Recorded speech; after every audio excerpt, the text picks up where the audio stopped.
قوم شاید دنیا کے نقشے پہ ظاہر ہوئی، نبیوں کو قتل کرنے والی، جھوٹ بولنے والی، اللہ کو گالیاں دینے والی، ایک ایک دن میں 70 نبیوں کا قتل کیا اس قوم نے، جس کو یہودی کہتے ہیں، جس کو آپ اسرائیل کہتے ہیں نا، یہ قوم یہود بہت بدترین قوم۔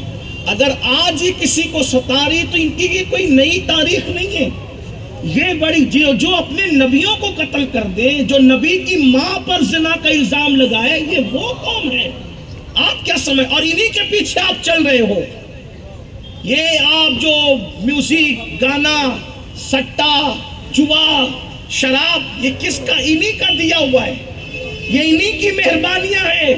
مسلمان کا یہ تو کام ہی نہیں تھا، مسلمانوں کا یہ کام نہیں تھا۔ تم یہودیوں کے طریقے پہ چل رہے ہو، جسے قرآن مغضوب کے لقب سے یاد کرتا ہے، کہتا ہے کہ یہ وہ لوگ ہیں جن پہ اللہ نے غضب کیا۔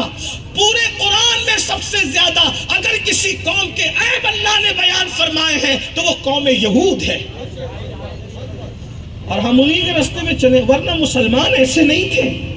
اور اللہ کے رسول علیہ السلام نے یہ بھی فرمایا کہ یہودیوں نے جو کیا میری امت وہ کام کرے گی۔ اور یہاں تک فرمایا کہ اگر کسی یہودی نے اپنی ماں کے ساتھ زنا کیا ہے تو میری امت کا کوئی فرد بھی اپنی ماں کے ساتھ زنا کرے گا۔ یعنی یہودیوں کی اتنی نقالی کرو گے کہ یہ دور آئے گا، ایسے حالات آئیں گے۔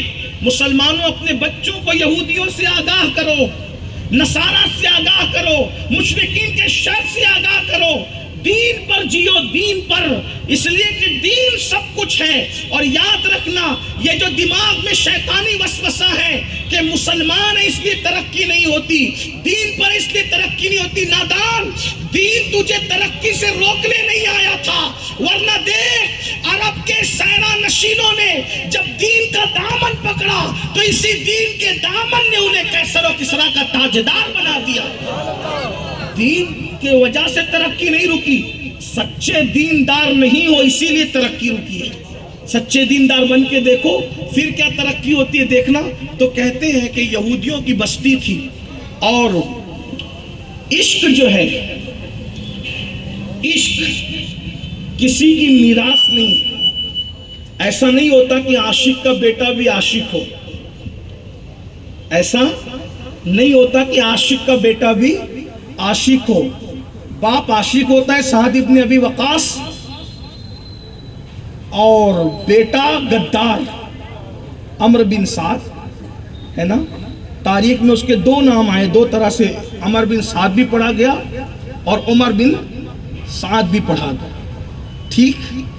باپ ایسا عاشق، احد میں حضور پہ تیر آتے تھے تو اپنے سینے پہ لیتے تھے، باپ ایسا عاشق۔ بیٹا ایسا غدار کہ کربلا میں پہلا تیر خود چلا رہا ہے، یہ دیکھیں، دیکھ رہے ہیں۔ پھر باپ اتنا گستاخ کہ آیت آ رہی ہے، بلکہ پوری سورت آ رہی ہے مذمت میں، تبت یدا ابی لہب، اور بیٹا ایسا عاشق، اللہ اکبر، بلکہ بیٹی، بیٹا نہیں بیٹی مسلمان ہوتی، عاشق بنتی ہے، عشق کرتی ہے۔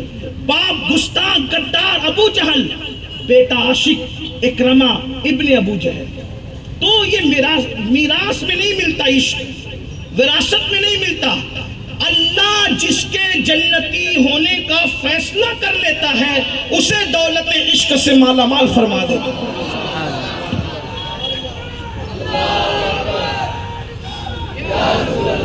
یہ خدائی انتخاب ہے، اللہ اسی کو عشق دیتا ہے جس کے جنت میں جانے کا فیصلہ۔ اور یاد رکھنا، یہ آسانی سے نہیں ملے، یہ کوئی بازار میں خریدنے کی چیز نہیں ہے، یہ دارالعلوم میں پڑھنے کی چیز بھی نہیں ہے۔ نہ یہ دارالعلوم میں پڑھ سکتے ہیں آپ، نہ بازار سے خرید سکتے ہیں آپ، نہ مسجد سے حاصل کر سکتے ہیں۔ یہ قدرتی طور پر خدا کا عطیہ ہے، اللہ کی عطا ہے، خدا جسے چاہے عطا کر دے۔